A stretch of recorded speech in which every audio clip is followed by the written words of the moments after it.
Good morning, Thailand. My name is Alex. And I'm Jay. And we have some news updates for you from around the land of smiles today. This Wednesday, April 23rd. Today, we're going to be talking about a French tourist's reckless racing in Phuket. An Australian caught with a loaded firearm on Bang Lao Road. What was he planning to do with it?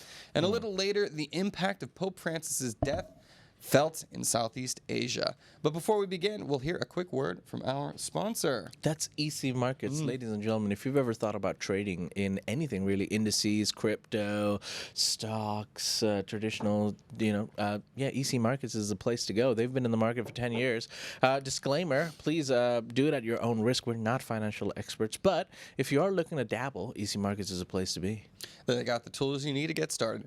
All right, now our first story today is a bit raunchy. Yeah, I saw. Involves a bit of nudity. A nude photo scandal at Hat Yai sacred sites has sparked some outrage and an investigation. That's right, outrage erupted in Hat Yai after nude photos taken at sacred sites, including the revered Praputa Mongkon Maharat Buddha statue, were posted online by a group called Outdoor HDY. The explicit images taken at multiple public locations sparked public fury for disrespecting cultural and spiritual values. Authorities have launched an investigation, with Kohong police reviewing CCTV footage to identify the culprits. The scandal underscores tensions between online attention-seeking and respect for cultural landmarks, with locals demanding accountability and safeguards against similar acts in the future. The lengths people would go to just get some attention.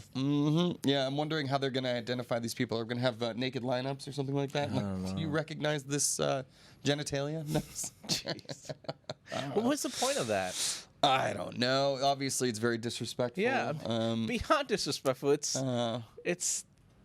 I don't know what word to use that won't get me in trouble. It's public nudity too. Like you can't do that anywhere in public, but let alone religious sites. Religious site for what purpose? Like exactly what purpose? Also, yeah, they didn't look like people you wanted to see naked either. I was gonna say this was not exactly like a nice model shoot or anything like that. It was just it was like streaking or something. It seems like an extremely stupid thing someone would do if they got really drunk or something. Like, hey, let's go shoot some naked pictures at this religious site for whatever. Yeah, gross. I feel like we shouldn't even be giving these idiots like attention. Well, maybe somebody out there can identify these people from the blurred they out haven't images, been I caught guess. yet, But yeah, right? no, not yet. So maybe they should be. The I feel like investigation by is now ongoing. they should have. Well, He's got like tattoos and everything on his body. They also start strip searching everybody. They know where it was posted too, so they can track it down from the actual posting history of this page. So, yeah, I guess time will have to tell on that one. Moving on to our next story, where a French tourist has been arrested for reckless driving in Patong. That's in Phuket. A 23-year-old French tourist named Ali was arrested in Patong for reckless driving after CCTV footage showed him running red lights, riding without a helmet, and causing disturbances. I thought that would be an average day in Phuket. Thailand's immigration chief ordered his arrest, and officers tracked him to a local hotel. He was fined and charged, later apologizing for his actions.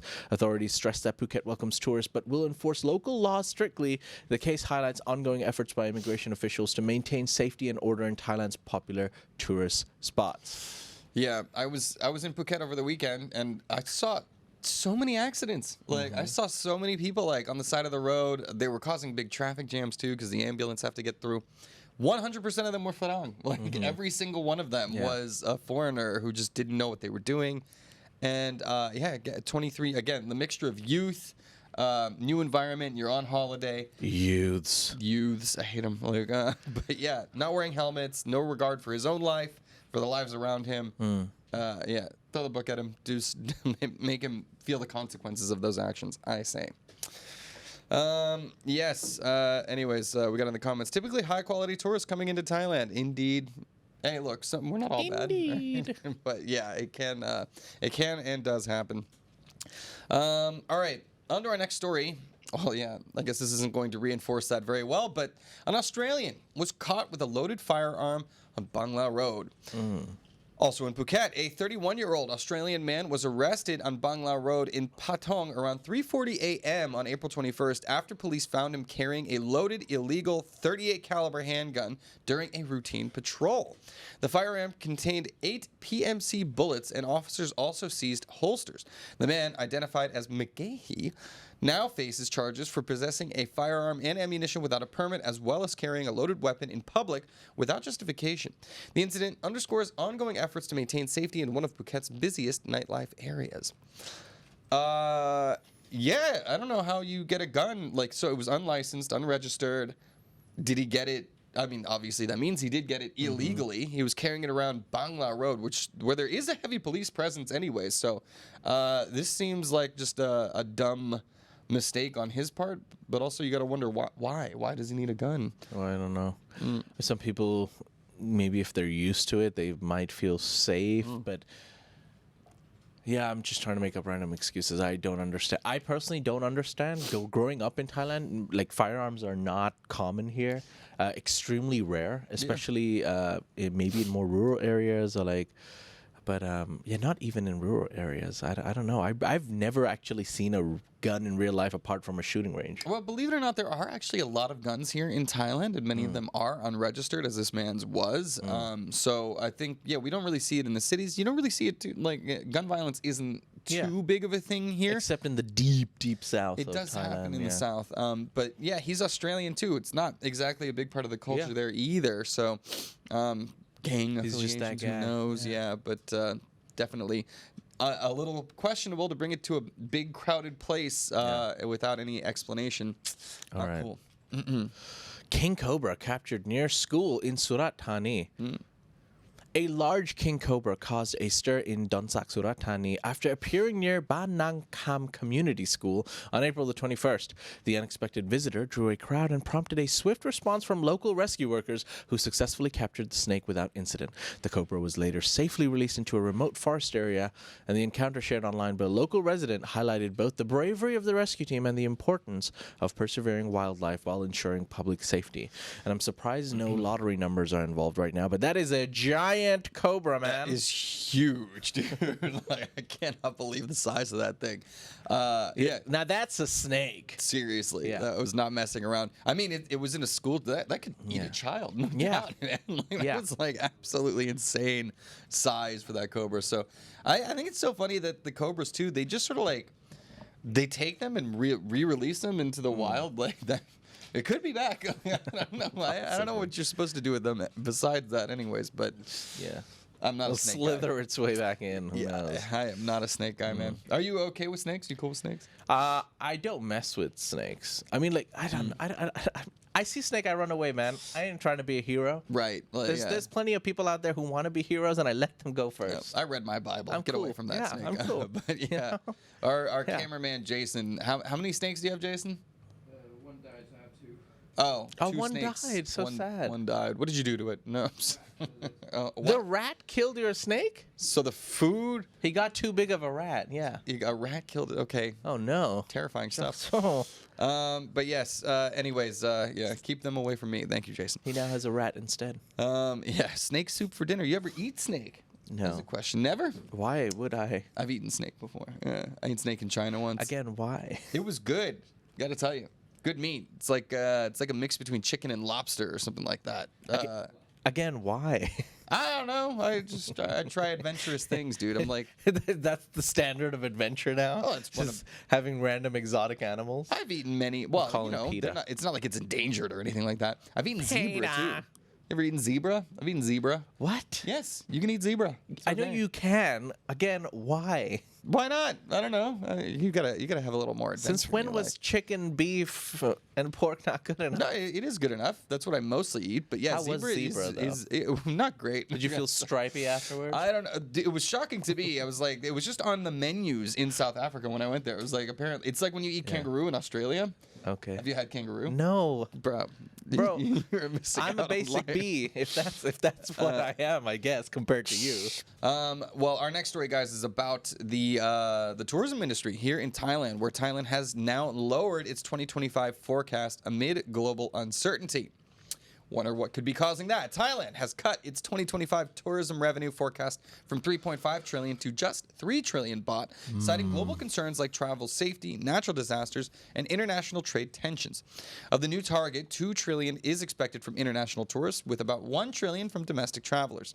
The Tourism Authority of Thailand is revising its strategy to prioritize high-spending tourists, particularly from the Middle East and select Western countries, while pulling back on low-performing markets. The updated marketing plan, due next month, aims to future-proof Thailand's appeal amid global uncertainty.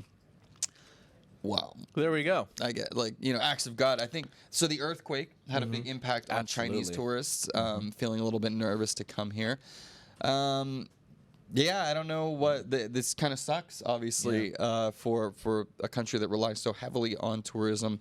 And especially countries like Western countries appear to be, they're on the decline for coming to Thailand, which is strange because it's such a perennial place for them to go to. But it seems like that a lot of other places are becoming more attractive options too. Places like the Philippines, Vietnam, in the same area. So, I don't know. Time will tell. Yeah. All right. Well, we're going to move on to our next story, which is regarding the Thai cabinet that's approved online driving license renewals without tests. Ooh, fun. Great news if you're renewing your driving license in Thailand. Thailand's cabinet has approved a new directive allowing eligible drivers to renew their license online without undergoing physical tests. The Transport Ministry's digitalization push aims to save time and travel costs, with the new system expected to launch in the coming months. Drivers in good physical condition will qualify. I don't know how they'll figure that out, but though age and health criteria will be defined later by the Department of Land Transport, those outside the criteria must still complete vision, reaction tests, and training. The change will take effect 90 days after publication in the Royal Gazette, marking a major step in streamlining public services. Hooray! So this is this is how it is in most American states. When if you have your license and you've already undergone the tests, if you do renewals, it's just a renewal. It's the renewal process here can be a bit annoying depending on which city you are as well. You can register online for an appointment, and your appointment can be after your license is expired. I actually went. This is my story. I went to the Land Transport Department. I told them, "Hey guys, my license is expiring in 1 month. Can I please renew it?" They go, "Oh, you're going to have to get an appointment." Okay, the appointment was in 2 months. And I was like, that'll be one month past my expired license. They'll be like, yeah. And I'll be like, so you just want me to drive with an expired license? They're like, Just risk it for the biscuit. Yeah, it's, as I said in the comments, you don't need a driver's license in Thailand. You just need 500 baht. Or maybe 1,000 was for. It's more like 1,000, depending, Depending on the mood. Right, exactly. Pay the fine. Can I pay the fine now? That is the question that you always ask when stopped at traffic stops here in Thailand. Don't tell them we said that. It is nice to see a lot of the red tape being streamlined. A lot of the government policies these days seem to be aimed at that and trying to make it easier to engage with government services. So, good news, I think, all around. All right. Well, anyways, guys, that does it for our Thailand section of the news. But before we get into the ASEAN Now section, let's hear another quick word from our sponsor, EC Markets.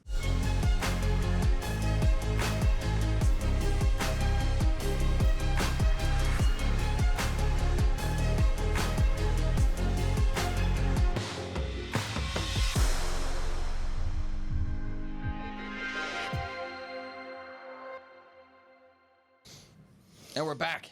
And my name is not Joko Widodo. Joko Widodo. I don't have any Joko stories for us today, unfortunately. That's Jason's motorbike. I know. Yeah.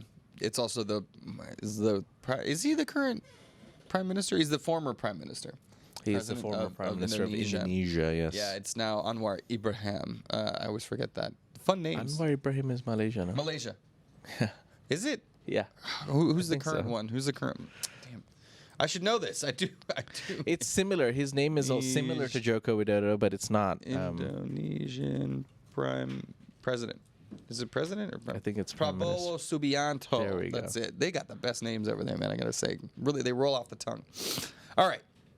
Anyways, let's get into the ASEAN Now section, guys, where our first stop is going to be Cambodia. Now, there's been a lot of talk about Cambodia's shifting alliances between China and the U.S., but the Prime Minister is currently denying that shift towards more Chinese influence.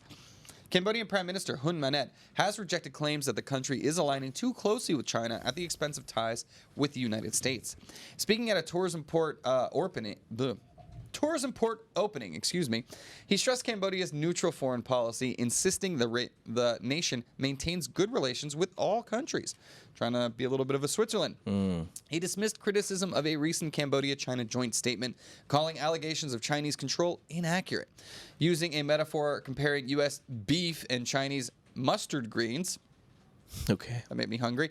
Hun Manet said Cambodia chooses both, prioritizing its economy and sovereignty.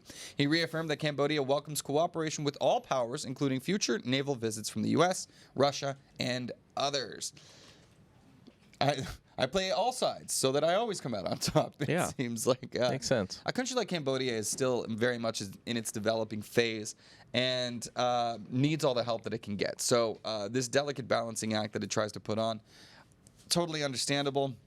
They want, look, China does a lot of infrastructure investment in Cambodia. However, at the same time, Cambodia doesn't want to cede too much influence and power to China over its sovereignty. So that means that it needs to maintain its relationship with a country like the United States that can back them up if it ever comes into any sort of political or economic conflict with China. So makes sense, this balancing act that Hun Manet is trying to carry out.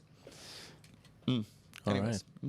Well, our next story takes us to Vietnam as it cracks down on trade fraud to avoid U.S. tariffs. I had a story similar in Korea yesterday. Yeah. But Vietnam's trade ministry has issued a directive to curb illegal transshipment of goods to the U.S., aiming to avoid steep tariffs, including a potential 46% duty paused until July. The move follows accusations that Chinese products are being rerouted through Vietnam to bypass U.S. duties. Officials have been instructed to intensify checks on imports and verify product origins, especially raw materials for export. The crackdown coincides with Vietnam's ongoing trade talks with the U.S. and recent agreements with China to improve transparency in origin certification. Authorities will also monitor companies with sudden spikes in Made in Vietnam label applications. This totally sounds possible. That Yeah. China is like trying to get obviously, America's like slapped these massive tariffs. There's always been, incentives to go through smaller Southeast Asian countries because, we like to encourage, previously, I guess before this administration, we like to encourage trade from these nations in order to build bilateral relationships, right? Like American companies get access to the cheaper labor markets, cheaper manufacturing. Those markets, those cheaper manufacturing markets get access to the American consumer market in order to sell their products. So China was the juggernaut of that for many decades, and then that has since shifted, especially with efforts like the Trans-Pacific Partnership, trying to shift a lot of that away from China to get away from their influence into countries like Thailand, Vietnam, Philippines, other Southeast Asian countries with large populations. That has incentivized countries like China to, hey, Vietnam, we're gonna send you all of our stuff, and you're just gonna say it was made in Vietnam, and then we don't have to pay these taxes anymore. So totally seems like a real thing, and it seems like there's now incentive to try and crack down on that. We'll see how effective that is.